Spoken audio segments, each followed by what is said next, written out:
Magandang araw po mga kalods at it's nice to be back na naman po sa channel natin.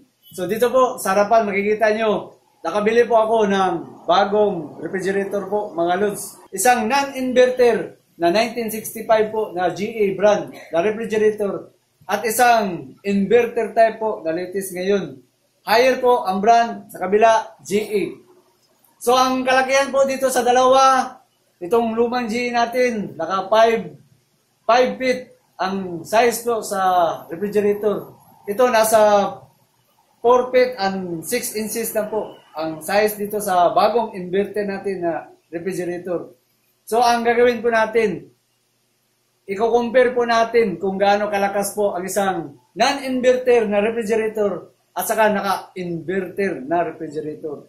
So bumili po ako ng ref, hindi po ibig sabihin na nasira na po ang GA. Hindi po nasira ang GA po dito. Ang nasira po mga lods, yung sa sari-sari store ko, nasira na talaga sa kalumaan.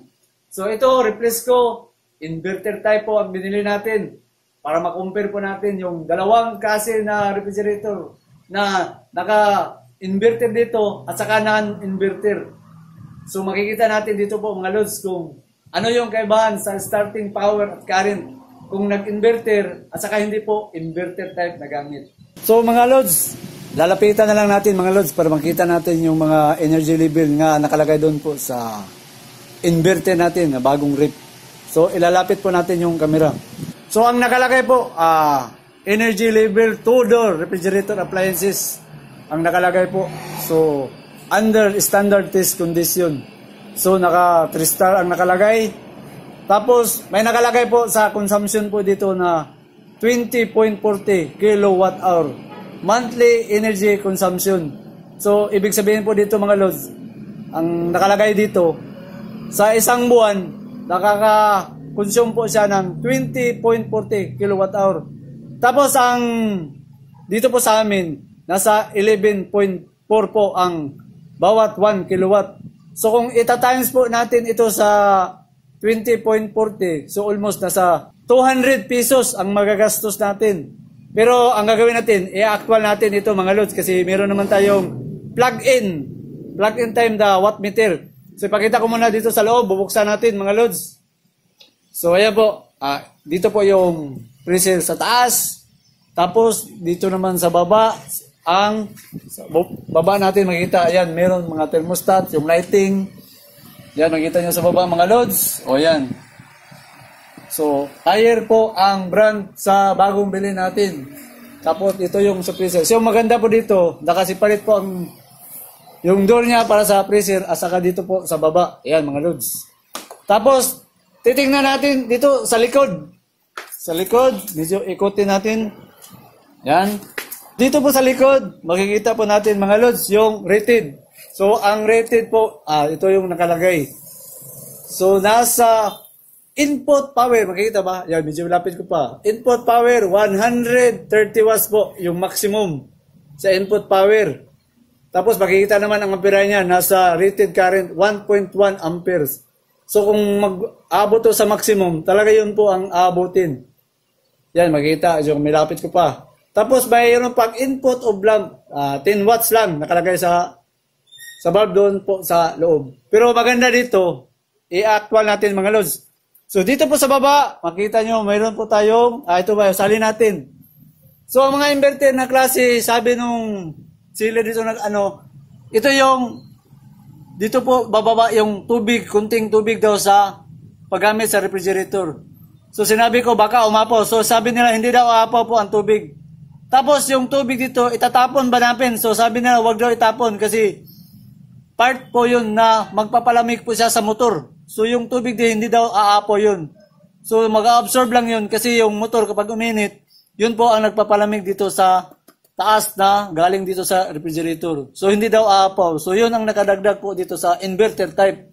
Na para lumamig po itong motor, yung tubig na nadaloy po dito, yun ang magpapalamig sa motor. Saka nagpa-absorb. So yun ang mga design sa mga inverter. Pero itong luma natin sa likod, wala po kasi non-inverter po ang gamit dito.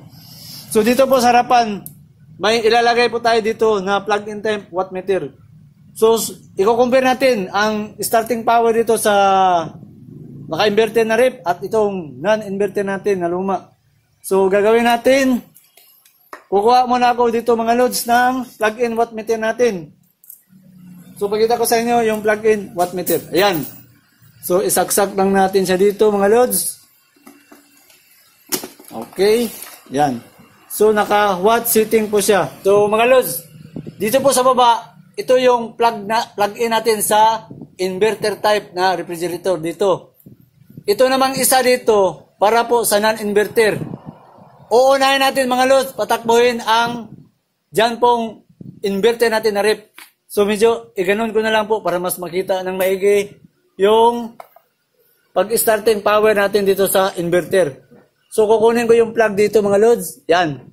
So isasaksak natin para makita natin yung wattage, starting power at saka yung total wattage. So, isasaksak natin, uunahin natin yung inverter na refrigerator.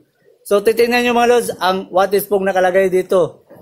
Kung gaano kalakas ang isang inverter na ginagamit natin. So, susubukan natin i-plug. So, yan. Nag-start po siya sa 31, 28, tapos 78. So, napakababa po ang starting power sa refrigerator natin. So, sa ngayon, nasa 100 bumaba po hanggang 104 to 77 o 75 watts na po ang inverter na rep natin. O yan, makikita nyo yung kaibahan sa pag-starting natin dito sa inverter natin. So napakababa, nag-umpisa lang sa 30 to 40, tapos kunting taas sa 100, tapos bababa po siya. So ngayon, ang stable po niya is nasa 75 watts po ang nakalagay. So kung titingnan nyo, talagang totoo po na napakababa po ng inverter na gamit na wattage. So kung ito po ang pagbabasihan natin, ipapalagay lang natin, nakalagay dito 75, i-actual natin kung ilang konsumo ba. Kung totoo ba yung sinasabi nila na 20. Pero ito, i-actual natin, 75 po ang nakalagay. So ibig sabihin, 75 watts po ang gamit. Watts. Ita-times po natin sa 24 hours ang gamit po dito mga lods. 24 hours is equals to 1,800 po. Sa isang araw, 24 hours po ito. Ita-times naman natin ito sa 30 days na gamit natin mga lods. 30 days. So equals, so nasa 54,000 po mga lods ang gamit. So ibig sabihin, 54 kilowatt po ang ginagamit sa isang buwan. Tapos po, ang 1 kilowatt po dito sa amin, dito sa Mindanao, sa Iligan City, is nasa 11.4 mga lods. 11.40 pesos po. Bawat 1 kilowatt per hour. So, ita-times natin yan. Ang mga gagastos po natin ay, gagastosin natin po mga lods sa isang buwan gamit ang inverter is 615. Uy, bakit hindi ito? 615. Ayan po mga lods. Ito, 615 pesos ang magagasto natin sa isang buwan. Ito, hindi po nakagamit ang thermostat dito mga lods. Kasi hindi naman palaging maintain na naka 75 watts. Pag malamig na po, gagana yung thermostat, so bababa pa sa 75 watts. Pero ito, maximum lang na pagpalagay natin na 75 watts po ang gamit niya sa 24 hours. So, ang gastos po na magagamit niya sa isang buwan, 615. Pero ito, mas mababa pa ito kasi hindi pa gumagana dito ang thermostat mga lods. So, 615.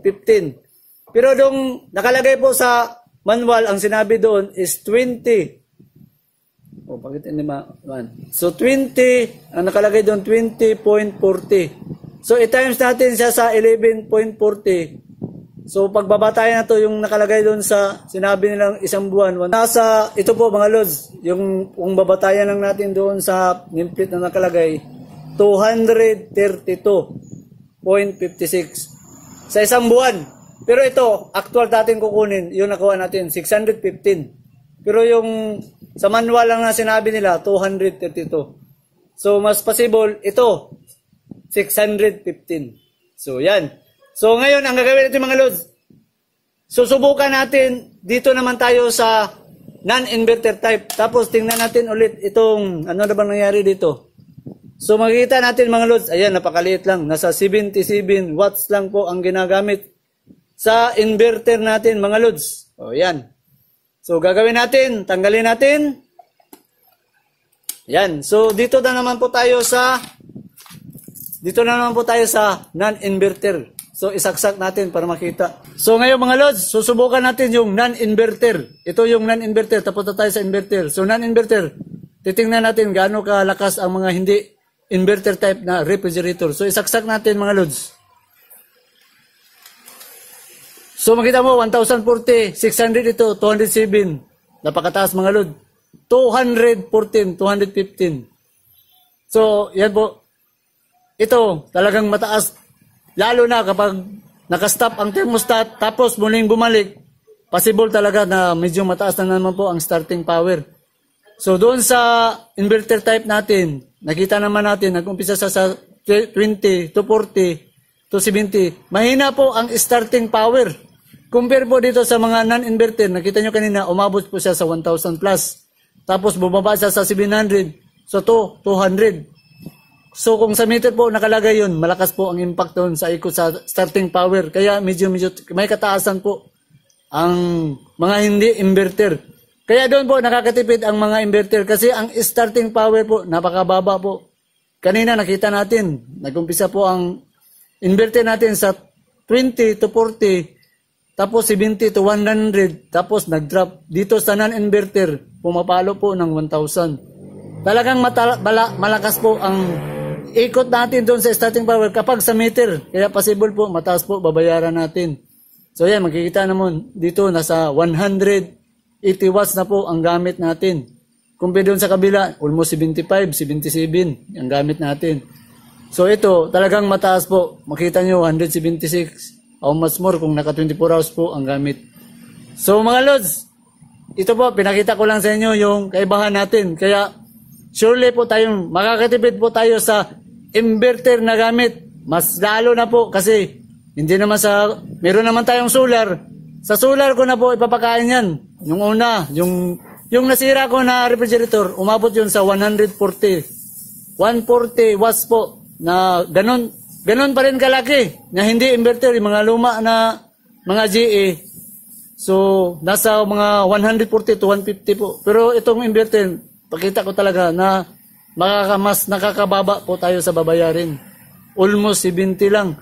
Halos mataas pa po ito sa nabili ko ngayon, yung luma kong nasira, mas malaki pa ito, kunti po mga lods. Kaya, so mga lods, pakita ko na lang sa inyo, ayan po, nasa 170 na po ang wattage na gamit natin. So almost twice na po ang gamit natin sa bagong inverter na ginagamit natin mga lods.